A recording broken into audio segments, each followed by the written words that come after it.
রাজ্যের নতুন সরকারের জননেতা মুখ্যমন্ত্রী শুভেন্দু অধিকারী তিনি 2.5 মাসে যা যা পরিকল্পনা বা যা যা জনমৈনী প্রকল্প ঘোষণা করেছেন, তাতে আমরা সাধারণ মানুষ আপ্লুত যে আগামী 5 বছর রাজ্যের হাল ফিরবে এবং সাধারণ মানুষের, সাধারণ কন্ট্রাকচুয়াল কর্মী বা সাধারণ খেটে খাওয়া মানুষ, তাদের আমূল পরিবর্তন ঘটবে।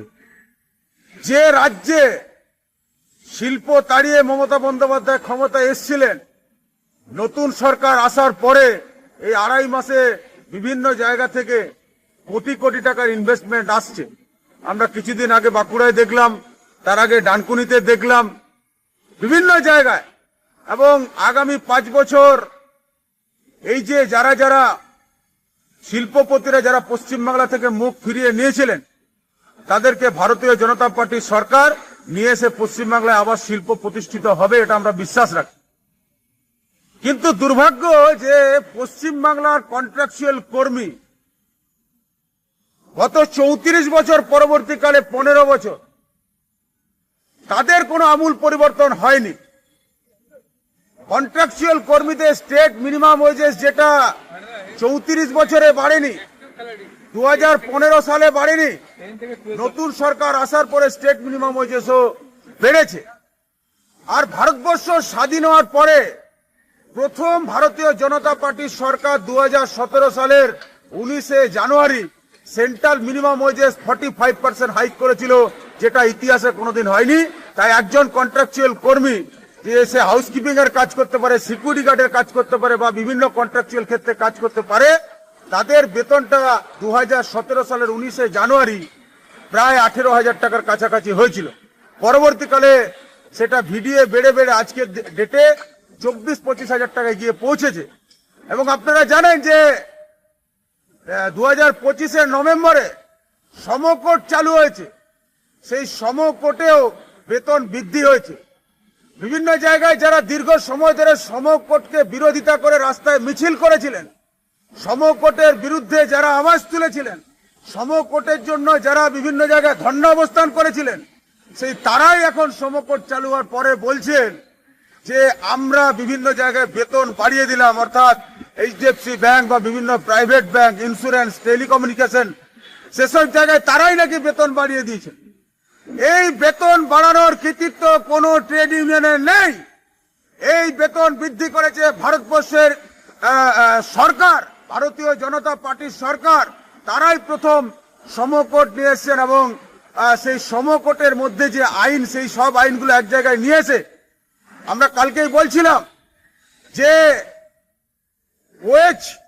ওয়েজ কোড অন ওয়েজেস 2019, সেখানে সেকশন 69 সাবসেকশন 2 সেখানে পরিষ্কার করে বলা আছে যে কোন কোন সেক্টরে বাধ্যতামূলক সেন্ট্রাল মিনিমাম ওয়েজেস দেওয়ার জন্য, যেমন বিভিন্ন প্রাইভেট ব্যাংক, বিভিন্ন ইন্স্যুরেন্স বা টেলিকমিউনিকেশন, রেল সেল সহ যে যে জায়গায় সেন্ট্রাল মিনিমাম ওয়েজেস দিতে বাধ্য, সেগুলো পরিষ্কার করে ওই সেকশনে বলা আছে।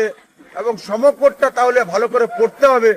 হয়তো সমকোট নিয়ে তারা চর্চা করেছেন বা কি করেছেন জানি না, কিন্তু এই নিয়ে তাদের অভিজ্ঞতা নেই, জানা নেই। আমরা এটা নিয়ে চর্চা করছি, পড়াশোনা করছি, তাতে দেখছি যে কন্ট্রাকচুয়াল কর্মীদের সমকোটে আমূল পরিবর্তন ঘটবে, এটা আমাদের বিশ্বাস।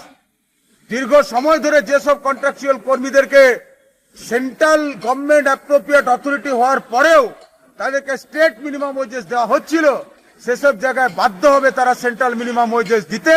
যেরকম গত কয়েকদিন আগেই এইচডিএফসি ব্যাংক তাদের ভেন্ডারদেরকে মেল করে বলেছেন যে সেন্ট্রাল মিনিমাম ওয়েজেস আপনারা ফলো করুন, সেরকম বিভিন্ন জায়গায় ইয়েস ব্যাংক থেকে শুরু করে, অ্যাক্সিস ব্যাংক থেকে শুরু করে, ইন্ডাসইন্ড ব্যাংক থেকে শুরু করে যে সমস্ত প্রাইভেট ব্যাংকগুলো আছে, তার সঙ্গে ইন্স্যুরেন্স বা টেলিকমিউনিকেশন আছে, সেখানে প্রত্যেকটি জায়গায় সেন্ট্রাল মিনিমাম ওয়েজেস ইমপ্লিমেন্ট হবে এবং শ্রমিক ঐক্য মঞ্চ ইমপ্লিমেন্ট করাতে বাধ্য করাবে, যেটা ভারত সরকারের আইন পাস হয়েছে।